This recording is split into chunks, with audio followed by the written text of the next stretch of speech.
Yo, what is going on? Guess what time it is? It's time for another Sasha Daygame podcast. This one is a real treat. We got a couple actually, that's they're like Tantric masters. They've been going around teaching this stuff forever, and on a much deeper level than just like if you want to have better sex or multiple partners or not have jealousy in their relationship. They are really doing the real thing. And they're on the path to spiritual enlightenment. And yes, you can actually snap out of this dream, wake up out of the matrix, and become enlightened through sex. So you're going to learn a lot of cool stuff.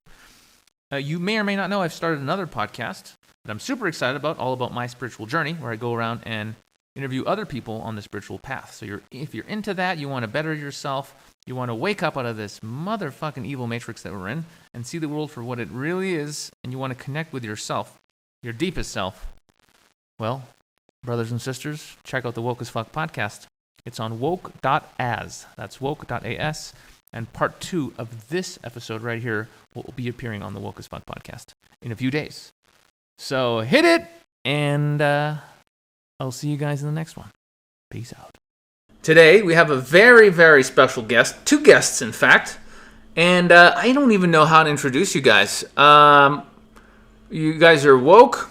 You're conscious. This guy's an artist. You're a freaking white witch. You are tantric masters. This guy's done crazy amounts of drugs and acid and has all these crazy ass stories. I don't even know where to begin with you 2 people. I just don't. So I'm just gonna say welcome, James and Rebecca. Yes, I'm Becca Sagani, author of Venus and Her Lover, Transforming Myth, Sexuality, and Ourselves. And I am a work in progress, commonly known as J.G. Bertrand, and I am the painter, artist, and co-producer of the pill book of Venus and Her Lover, Legendary Passions Brought to Life. And Becca's work and my work are coordinated and collaborations of one project about relationship mythology and how to get along with ourselves as well. Fascinating stuff. So where do we even begin with you 2? I mean, I sit here and I see you guys and you're clearly still in love. How long have you guys been together? 19 years. Okay. Well, Not bad. 30, we caught each other's eyes in 1985, but not on any flirtatious or romantic level. But as So you didn't step up? No, it wasn't time. Because he was with someone else and I was with someone else. Gotcha. Which doesn't necessarily mean you can't step up, but it was just because of who we were that at the time that wasn't appropriate for some reason, and nobody questioned it or thought about it. We were just good family friends, and we didn't notice each other on a higher level of romance and intimacy until almost 20 years ago. Okay. And before you guys hooked up, what was the backstory? Like, what were you doing in life at that time? We lived in a small town at the west end of Puerto Rico, a little surfing town. So everyone knew everyone there. And her man and myself were surfers, so we went surfing together. And his lady and I were good friends. So we hung out together. I published a literary magazine, and when I did the first edition, James was the guy I approached to do the cover. So we had a mutual respect for one another. Yeah. And then he left. He went traveling, continuing your project. Right. I was already starting a project that involved living in 20 countries in 20 years in a painting self-discovery project that I called 2020 Vision. Okay. This is your life. James went traveling on his 2020 vision, painting and living in 20 countries over 20 years, and came back through the Caribbean, where we reconnected, just at the time when I was breaking up from my 16-year relationship. We saw each other suddenly as more than just good friends, but really on a soul-to-soul level. He wanted to stay, but I said, no, you have to go. So he continued his travels, and for a year and a half we corresponded. So we were old friends. Then we became very intimate through letters. When he came back through, we then saw each other again, and then we were both ready to begin. So we began our romance. Within a year, actually it was a year, exactly a year, of sort of bumping around each other, knocking off our rough edges, deciding if we were really into this relationship. And that's when our tantric art project, Venus and Her Lover, came in. And that began an odyssey, which I'm sure we'll talk about later. And that we're still on And 20 years later. which is about love, sexuality, liberation. Who are we? What's the highest expression of ourselves? That includes sexuality and ecstasy. Yeah, I was... Now, that sounds like a good podcast right there. That's the name of this podcast, from what you just said. Yeah, I'd actually gone up to write my autobiography as the last part of my 20-year odyssey of self-discovery, and it came in the form of writing letters to Rebecca. And I showed back up in Puerto Rico after sending her copies of the manuscript over a period of a year and a half. And I wanted to deliver by hand the original manuscript, so I showed up at her door with the whole manuscript, backed up a step, and was going to write whatever happened then as the final chapter, and it was going to be called Deliverance. And that's when I was going to hand her the manuscript back up and see what she wanted to do, because I had fallen in love with her the night before I left Puerto Rico, and that developed over the time of me corresponding with each other, of us corresponding with each other. So I did that. I showed up at her door with a flower, 2 flowers on one stem, and the original manuscript, and I said, I'm here, I'm available, and I'm also ready to leave right now to Costa Rica because I can take the love that I already feel from you with me, and I don't need any more than that. And she said, you don't need me? And I said, no. Which was very important for me, because I don't want anyone clinging to me, because if I'm not there, their life falls apart. I needed an independent, strong man. And I didn't want to be needed either. And I appreciated all that, and I appreciated myself enough to be confident in myself that I didn't have to have a woman or a partner with me. I was ready to leave, and she said, well, what do you want? And without even thinking about it, I said everything, and that was all it took. Of course, she didn't realize that also meant she was going to have to take everything from me. Yeah, I really didn't read the fine print there. Yeah, but that was the perfect answer because I didn't think about it. What do you want? Well, everything. This meant I was ready to give myself into a relationship entirely to this beautiful woman that I'd never thought about like this for 15 years before. So that was all it took, and then the year of us learning each other and learning to drop certain things away and falling in love for real happened.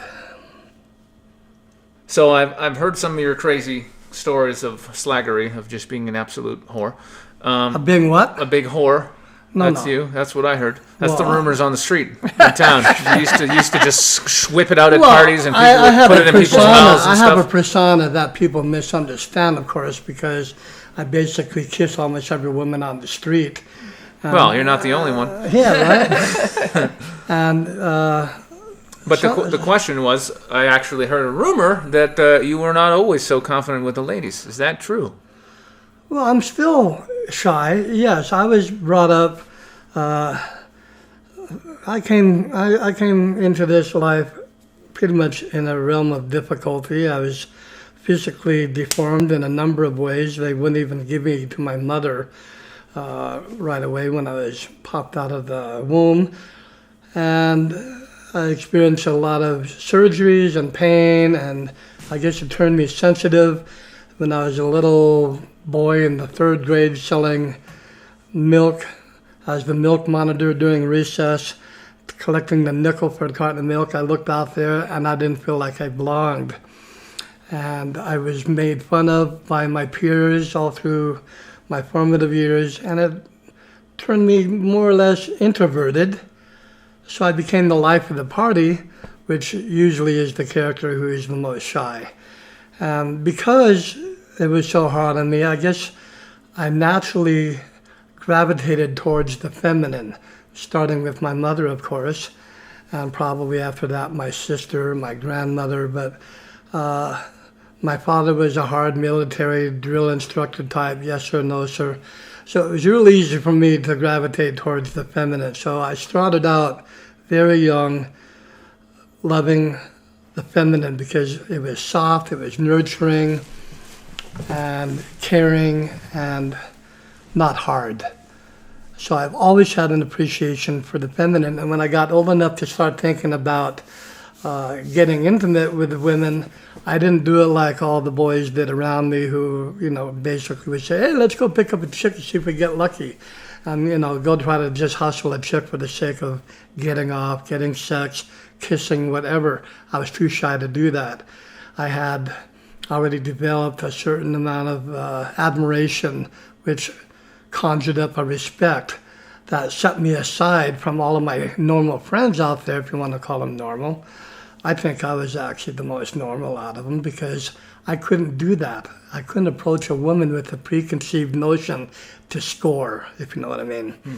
So somehow that has evolved into my adulthood as being someone who approaches a female basically honestly, naturally, and when there's an attraction, I may say so, but even in our photo sessions and our workshops with Venus and her lover and all the production that took, we all, I initiated, let's have the woman initiate the first moves and have the men appreciate. And somehow that really made doing all that work much easier. I just want to give some explanation that the art of Venus and her lover, which you can see on our website, venusandherlover.com, is erotic art. And even though, of course, they were all painted by James, they are based on photography. So all the erotic scenes really happened.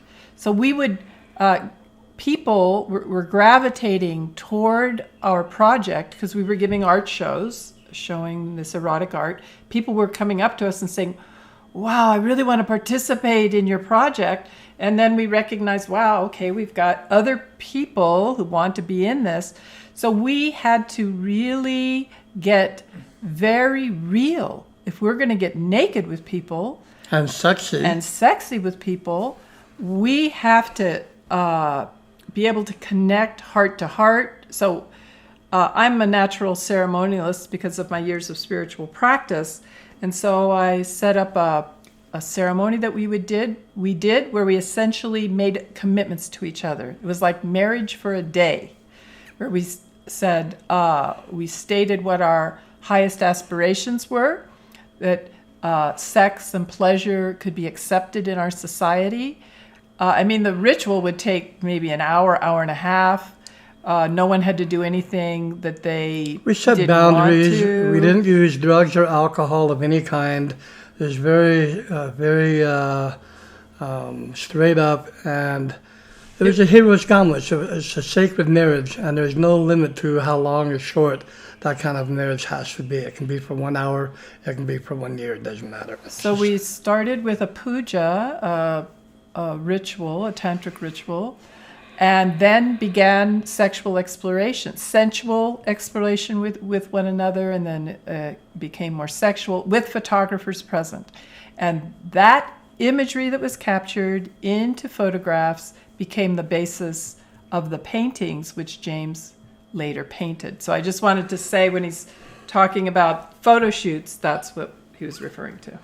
Yeah, and they started out very spontaneously, and then as the imagery came forward after years of doing it by process of elimination, and we started to figure out what was lacking, what we needed, so we would get more orchestrating in the production of, we need this kind of a scene, we need Kali, we need Green Man, we need Pan, because we already have so many others.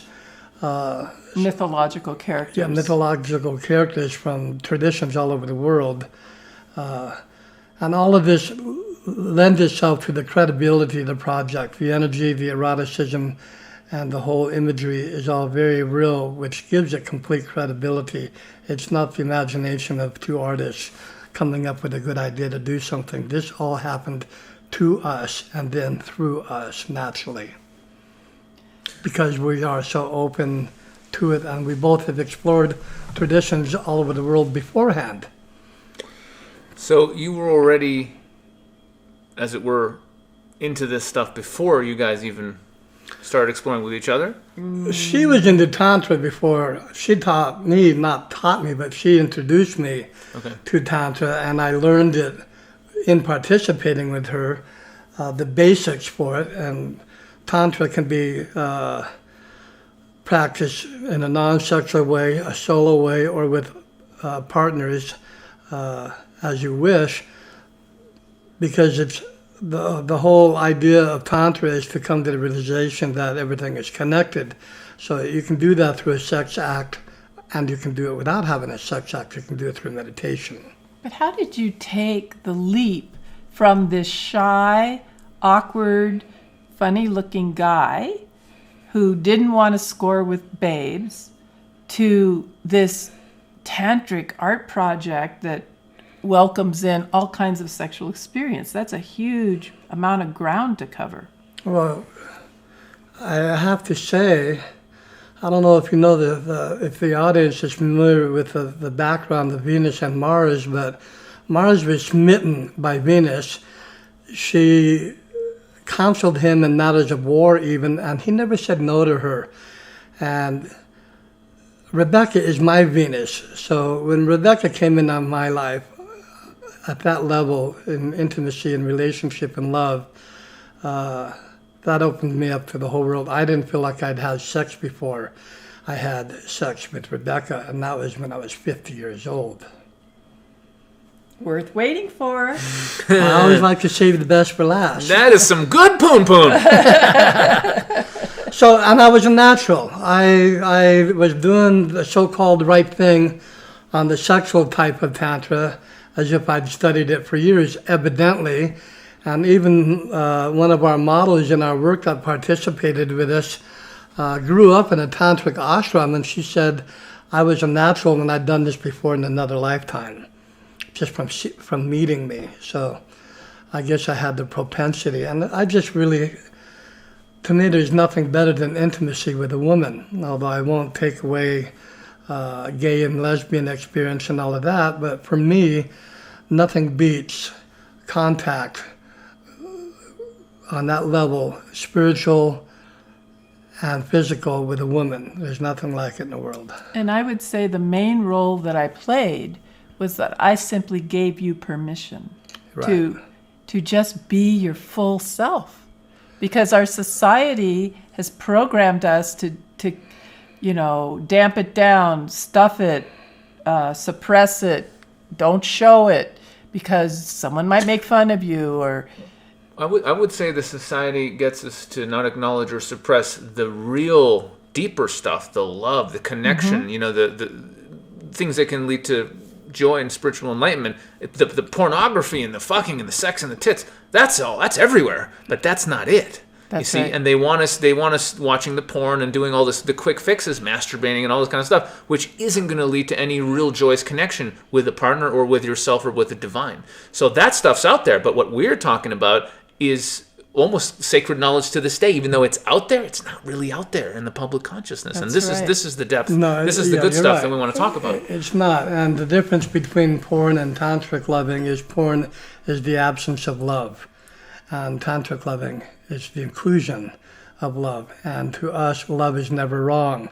So we drop the possession part, we drop the jealousy part, and it turns into an open communication forum, and that's what makes it work.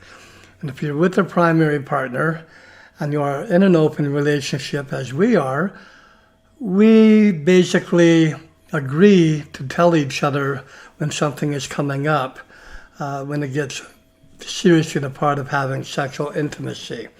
And if one of us says, I don't really like that person, we will not do it, because we both will have to agree with whoever we're being intimate with on that level. Because the energy that you share with someone sexually it's a mixing of an integration of two energy fields, and then you both are carrying that. So if we have invite another lover into our relationship, we're all sharing the same energy field. So we just like it to be clean. And I'd just like to make a comment about pornography, because there's, the sexual desire and the sexual impulse is something that's natural. Pornography, what I see that it does, as opposed to erotica, like we consider our art erotica, pornography is more about taking that sexual energy and throwing it away. Whereas the Tantric approach is, yes, feel arousal. Now, circulate that energy. That's why Tantra can be practiced with one person. You can do it yourself, circulating the energy. In fact, Taoist Tantra is really seen as a healing technique, that you channel sexual energy into, like if you have a liver problem, you use it to heal your liver or your kidneys or, whatever it is, because it's life force energy. So being able to circulate the energy for your own benefit, that's one way of practicing Tantra. And then imagine doubling that with a partner so that you're both circulating your energy, using it for healing, and not only healing, but merging our energy fields, we get a huge amount of knowledge. And then you go to ecstatic levels of feeling what it's like when you're not just a physical body, but your etheric body is in the act. And so you're just naturally, your aura is bigger than your physical body. So you have that much more of your energy that's engaged. Whereas what pornography does is it keeps it in the physical, and it centers it into the genitals. And as you build up energy there, then it throws the energy away. Now we could get in another discussion into what happens with that thrown away energy, because certainly there's enough evidence out there that there are beings who are feeding on it. But I don't want to get too far afield. And this attitude and approach makes, having multiple lovers possible, because it's that kind of cleanness. And, to me, when dogma says, on the first page, it talks all about the shame and the guilt and the punishment of sexuality. That means just the opposite is what we should be doing, because the ones that come in with the fear and the threat and the punishment, we should just take whatever they say and go the opposite direction, and then we're on to the truth, because they want control. And when we are talking about Tantra, which is much more than just an act of sexual expression, then we are free, and that is what puts the purveyors of dogma out of business. Yes, because then we're not slaves. We realize that we are divine. And they know that if we all recognize our own power and divinity, we don't need a priest, we don't need a pope, we don't need a president, we don't need a government, we don't need any religious institution. We don't need police. We're self-sourcing then. And for those who are in the business of control, they got to grab our sexual energy and they want to control it. So I see Tantra as not only an experience of ecstasy and a process of liberation, but it's an act of revolution, living in a dominator system that just wants to control us. And so to get back to your original question, learning all this by being with a woman who is the most perfect candidate I've ever known to share and express this aspect of Tantra has turned me into an expansive, transcending kind of a guy. And this is what has opened me up to being able to approach the feminine on a level beyond just seeking comfort because I'm a hurt little kid. So I'm not shy, and I still, though, will not make the first move, because I think men don't realize what they're missing out on, and even women don't realize what they're missing out on.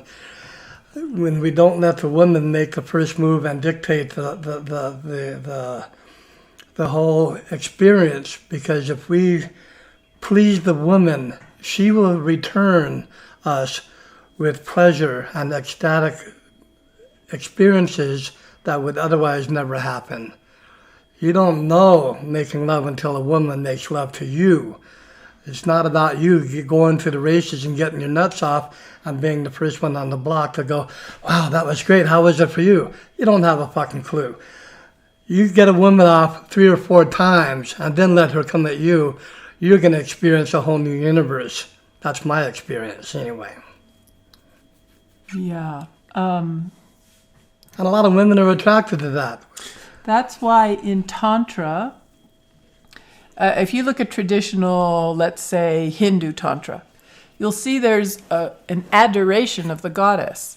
Now, in Venus Center Lover, we're not advocating worship of any deity because we believe the whole experience is finding the divine within and expressing that. And we actually come around to transcending the deities because Right. they are our creation. Nonetheless, in the Hindu tradition, there's the focal point is the goddess. Now, why is that? Because if we just look at the sex act, the feminine, the female, has a much slower rate of arousal. The masculine, the man, and the masculine energy is like straight to the point, right? Boing. Yeah, and so his arousal is much faster. And so in tantric practice, the lovers know that they are going to honor the feminine first. And it doesn't matter how so-called slow it may be. All it is cultivating energy. So it's cultivating the rise of the arousal of the feminine gradually. But see, the feminine has longer staying power. So you build up that energy in the woman, and then the man can come on in with his arousal. But like James says, by the time a woman has had several orgasms, her engine is humming. And now She's in 5th gear. And now the man She's in overdrive. The man comes on board and gets to begin to bathe himself in that ecstatic energy. And of course, then the tantric practices, many of them are about the man having staying power so that he can stay there as long as she can and just be in bliss together. Which is actually how we started out as lovers, Rebecca and I, without even knowing this coaching aspect about it, was I just naturally hung in there for as long as she did until she was finished. And then what killed me, I mean, this is amazing. I never got over it. We'd be making beautiful, sexy, wet, gnarly sex where the walls disappear, the bed disappears, we're not even in body anymore. We finally come back around, and then she will go, is there anything I can do for you? I'm going, and I just roll my eyes and go, my God, if you only knew, where are you taking me already? No, thanks, I'm good, thank you very much. And it's like how I am. So now when a woman comes up and hugs me and she's hugging me and asking me, how are you? And I go, well, what other answer could I possibly have when I'm being hugged? I am, at this moment, fucking perfect. I mean, there's always room for a sandwich, Of course. My reply, well, I'm a little bit peckish, actually. I don't want to be sexist or anything, but... there's fast food, there's gourmet, there's buffet, there's all different ways to have a meal. And you can do that same way with people. But what makes it really nice is when it's conscious. When you're fully aware. I mean, we've had couples tell us, what, you don't get drunk? You do this without being high? Well, if you really want to experience the full Monty, that's what you do. You don't numb it. You embrace it as what it is. And then you take off into stratospheres you've never known or experienced before. Mark my fucking words. Yeah, this is something I picked up on a long time ago. It's just so stupid, this culture of like go out and get drunk and fuck something. It's the furthest thing from intimacy you could possibly have. Sex with a stranger and you're drunk, you're not even there, and then and then people end up, well, it's better than nothing, and then they end up dating, they completely don't match. She gets knocked up and then they get married. And they don't even like each other. It's like madness. Yeah. And it's like, this is what they want. This is complete separation. Yeah. No love, no divinity, no joy, nothing. Just literally horror. Like your life is a horror show, and that's exactly where you're supposed to be fully controlled. In that situation, you're not doing anything. You are going to just shut up, pay your taxes, live your miserable life, and you're not in a position to question anything. So it's the recipe for a perfect slave population. And it's a product of a society with lowered expectations. They don't even want to know themselves or to know what getting high is on a natural level, which in the Western world, sexuality is that. It's not the answer, but it certainly is an answer. So if you were, say, the head of the plantation, and you had a large slave population, and you wanted to keep them under control. Well, first of all, you would hide the fact that the slaves are living on a plantation. You would make them think that it's your free choice. Look, you have an election. You can choose between candidate A and candidate B, and you're free. When absolutely that's not the truth. And then lower the expectations on what you can get in a relationship. So people are then already put into a narrow band of experience. So then when people have the kind of dating experience that you just described, like let's go to the bar, let's get drunk, whoop, last call, I got to grab somebody, I can't hardly see straight. That's a way also, if we're slaves on the plantation, what are they harvesting? If they're harvesting our energy, then they really do want us out of the way. Let's remove your consciousness because you're drunk, that's easy, or stoned or high or whatever. And now, while you guys are building up physical energy because it's in the groin, it's hot, you're building up energy. Now let us just feed off of you. And then the people are going to end up feeling drained at the end because actually someone has stuck a straw into them and is sucking their energy out. And that way, you just cultivate that and keep everyone in that narrow band of lowered expectation. It keeps the slaves on the plantation. Yeah, and that's what's funny. They want you drinking and smoking and fucking getting those low-level pleasures where, you get off, you have a little bit of fun, you think, oh, well, life's not so bad, right? But you have no idea how bad it is because you've never felt the real joy. You've never felt love, divine union. You've just never had it. Not with God, not within yourself, not with a partner. It's not even in your reality. So getting a little drunk and, getting a blowjob, that's as good as it gets. Look at the advertising of almost every product they sell across the board. So much of it comes across with using sex as a tool to sell it. Beautiful women and sexy innuendo and all this. With almost every product you can find, from eating to buying a car to what you wear to what you listen to what fucking phone you own. It's all about sex. They are selling sex, but not conscious sex. And like I said, don't be afraid here, you guys, if you think you can't have sex at all without establishing a huge, long tantric awareness. Tantra is like yoga. It teaches itself by practicing it. So you don't have to know it all in the beginning, and you don't have to know it all to have fun sex. Just be respectful and open and honest about your approach to somebody. Go, I'm new at this, I like you, let's see if we like getting together, and that's fine. But communicate and be honest and be sincere, and you really can't go wrong that often. Yeah. And that's why I can have many, many friends in town, which I don't have sex with, but people question, they don't know, because everybody knows that I'm in love with Rebecca also. Everyone, including any woman that is close with me, that I'm intimate with on some level or another, or just talk to. Nobody doesn't know that I don't have an intimate, primary, loving, in love, beautiful relationship with someone that nobody will ever come in between.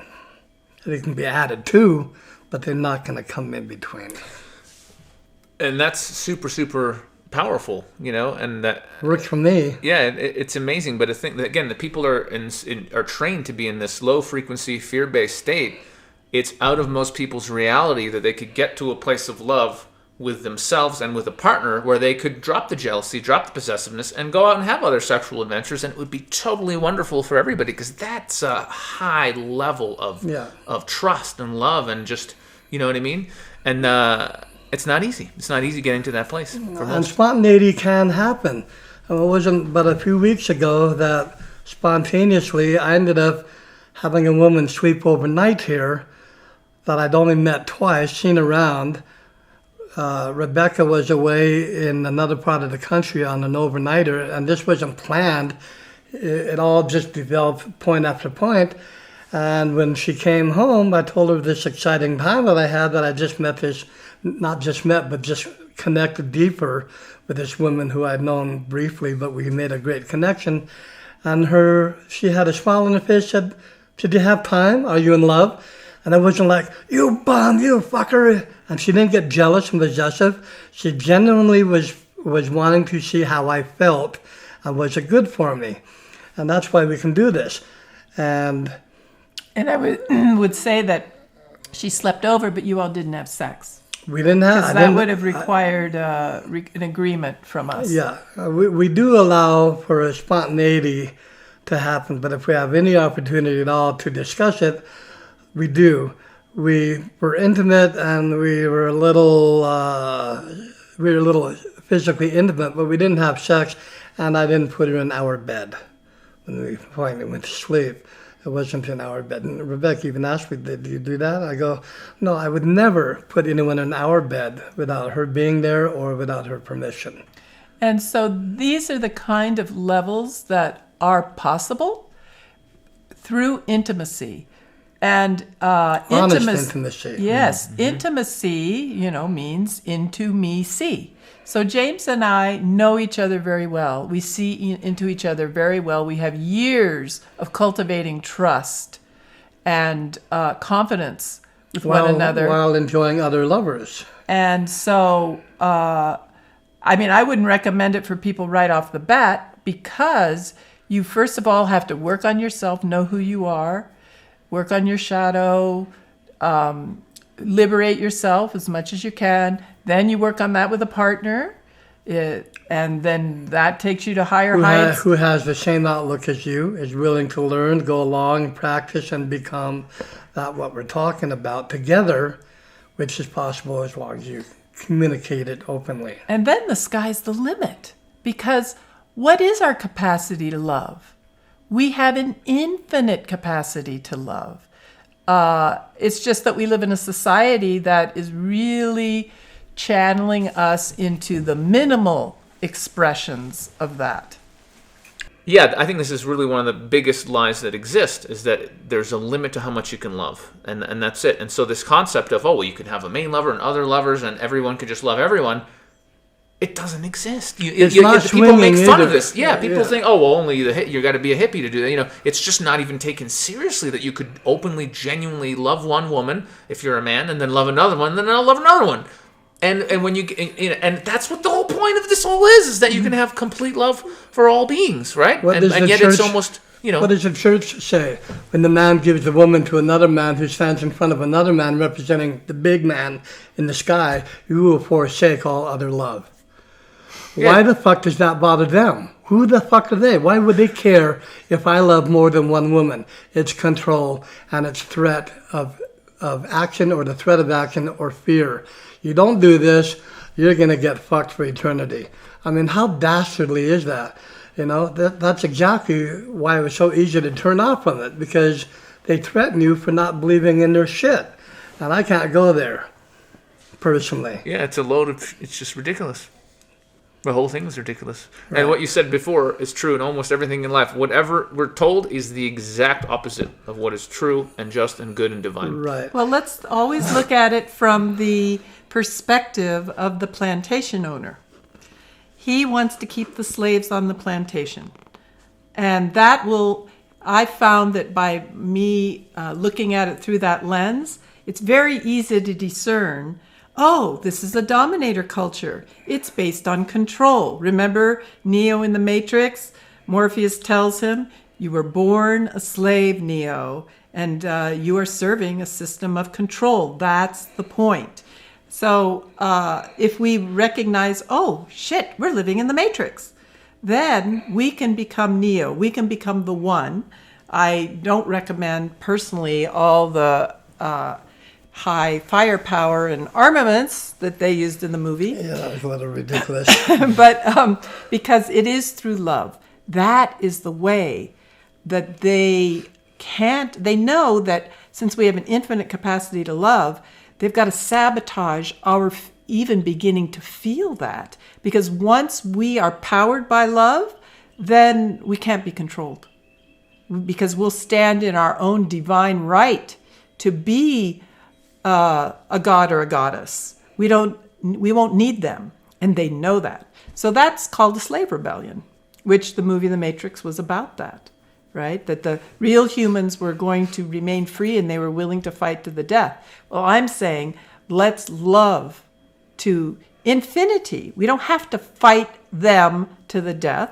We just have to allow our hearts to open first to ourselves, our own divine natures. Then we've got enough to stand on our own 2 feet, to stand in front of another, to open our hearts to another, to love as far as we go with another, and then we can just keep doing that. We have the capacity.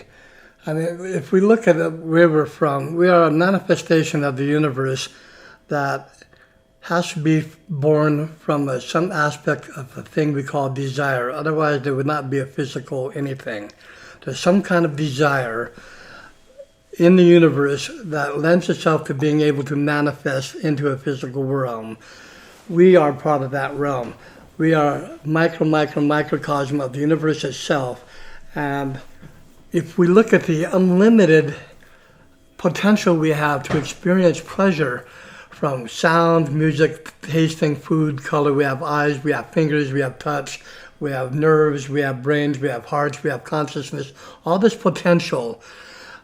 And we have sex organs. We can do everything. The whole spectrum of existence. To me, if we can't figure out why the fuck we're here, don't worry about it. Just know that we're here to have fun because we are the instrument to enjoy. So enjoy and do it consciously to really, really enjoy.